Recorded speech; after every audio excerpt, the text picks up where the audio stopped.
समाज में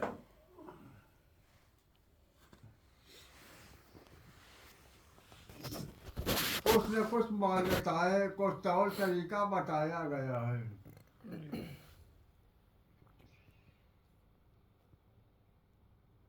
वो तौर तरीका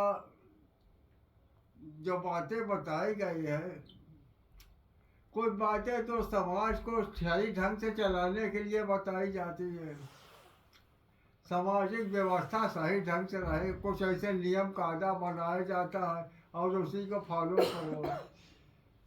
कुछ मान्यताएं, कुछ सुझाव ऐसे भी दिए जाते हैं जो आपको अंदर से ताल्लुकात रखता है।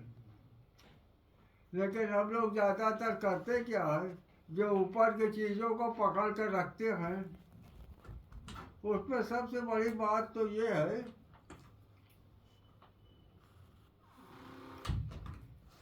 इस रास्ते में चलने वाला अगर वास्तव में सच्चा खोजी बनना चाहता है तो उसके मन में किसी के प्रति जो कर रहा है उसके प्रति शंका न होनी चाहिए। पूरी श्रद्धा विश्वास के साथ उसी में लगे रहना चाहिए। इसीलिए हर धर्म में कहते हैं कि जैसे मुसलमान लोग कहते हैं कि भाई मोहम्मद ने कहा कि तुम्हारा इस्लाम ही, इसी पर ईमान ले आओ, इसी को करो, और सब लोगों को वो गलत है, उल्टा है, किसी और पर मत जाना। पूरी तवज्जो के साथ जो है उसी को पकड़े रहना। वो इसलिए है कि आपकी श्रद्धा कहीं भटकने न पाए। हम लोग उनके इशारे को नहीं समझ पा रहे हैं, खाली झगड़ा करने के लिए दिमाग में बना लिए तुम्हारा धर्म गलत है, मूर्ति पूजा करे तो काफिर हो, मिस्रों को, मुनाफिक हो, ऐसे बोलते हैं ना। ऐसे हिंदू लोगों ने जो बताया गया है, बनाया गया है, वो दूसरे के प्रति उसी बुद्धि को अपने रास्ते में तय करने के पूरी श्रद्धा विश्वास के साथ छोड़ करके बहस करने में लग गए कि आप हमसे छोटे हो। इसी वजह से सारी मान्यताएं एक झगड़ा की जड़ हो गई है। यही मान्यताएं ही तो हिंदू, मुसलमान, सिख, ईसाई बनाए रखा है, और क्या है।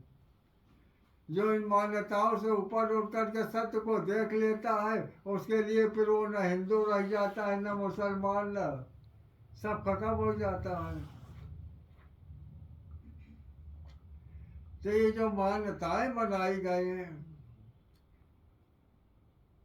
उसका मतलब है कि पूरी तरीके से, पूरे विश्वास के साथ आप अपने रास्ते में चलेंगे तो सफलता मिलेगी।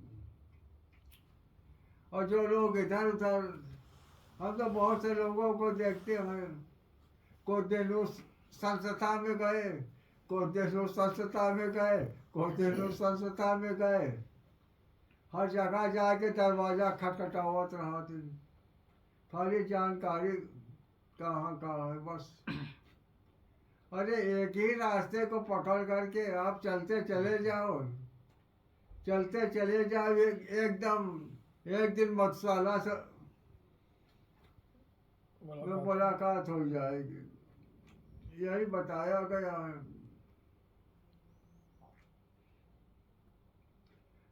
तो ये मान्यताएं ही सब सोचो तो जात पात धर्म मजहब के बीच में पछड़ा खड़ा करे और क्या करे। ये जो समाज में भेदभाव है, जात पात संप्रदाय का, ये समाज के मान्यताओं के कारण ही तो है ना जी।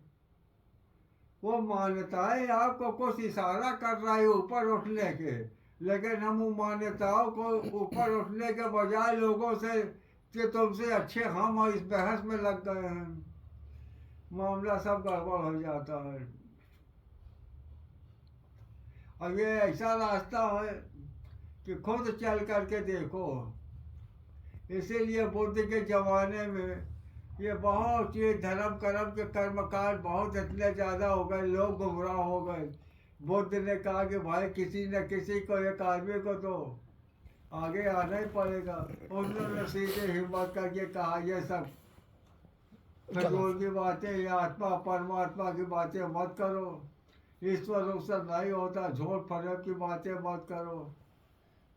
सारी चीज़ों क्योंकि लोग उसी में फंस गए हैं और झगड़ा करते हैं। ईश्वर बुद्ध ने कहा कि जो कुछ भी मानी और समझो सब हटा दो, मैं जो कहता हूँ उसको समझो। उसको अपने आप में समझ में आ गए।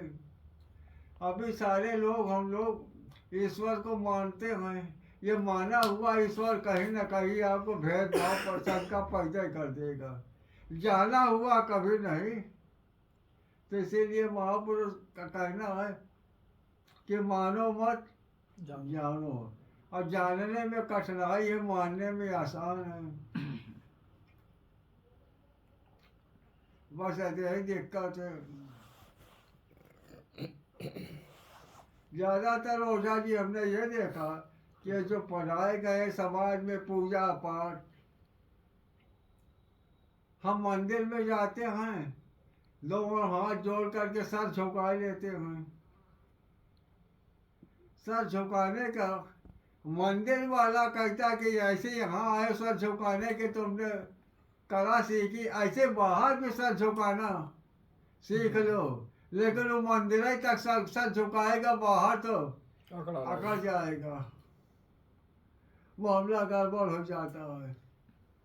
और रोज कहते हैं कि जैसे यहाँ सर झुकाए हो वैसे बाहर भी सर झुकाए। सर झुका लिया